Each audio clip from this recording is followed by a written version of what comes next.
මේ වීඩියෝ එකෙන් ඔයාලට කියා දෙන්න යන්නේ ඕල්ටර්නේටර් එක චෙක් කරගන්න විදිහ. කොහොමද මේක කරගන්නේ කියන්නේ බලන්න මේ එපිසෝඩ් එක. මේකට මම ගන්නවා එතකොට 12 වෝල්ට් බැටරියක්, ප්‍රතිපටියක්, වයර් එකක්, ක්ලිප් එකක් ගහපු ස්පෙක් ක්ලිප් එකක් ගහ වයර් එකක් ගන්නවා, බල්බ් එකක් ගන්නවා, වයර් දෙකක් හයි කරපු.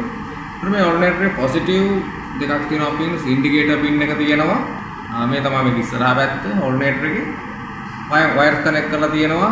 ඉන්ඩිකේටර් වයර් එක කෙලින්ම පොසිටිව් එක පැත්තට බල්බ් එකක් දාලා තියෙනවා.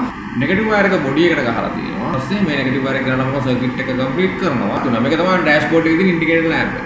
ඊට පස්සේ මම මේ රෙසිස්ටර් ස්ට්‍රිප් එක අරගෙන මේකේ ඔතලා ඉස්සෙල්ලා එන්ජින් එක කැරකෙන පැත්ත බලන්න. එන්ජින් එක කැරකෙන පැත්ත බලලා මේක ඔතලා බලන්න මේකේ වටයක් ඔතලා මේ වගේ ඇත්තහම බල්බ් එක පත්තුලා තියෙන බල්බ් එක නිවෙනවා. මෙන්න මෙහෙම බල්බ් එක නිවෙනවා කියලා කියන්නේ වාගේ ඕල්ටර්නේටරේ වැඩ කරනවා කියන එක. ඒකේ ඇක්ටිව් පද්ධති කිසි එකක් ප්‍රශ්නයක් නැහැ. වැඩ කරනවා කියන එක මේකෙන් පෙන්වන්න. බොහොම ස්තුතියි.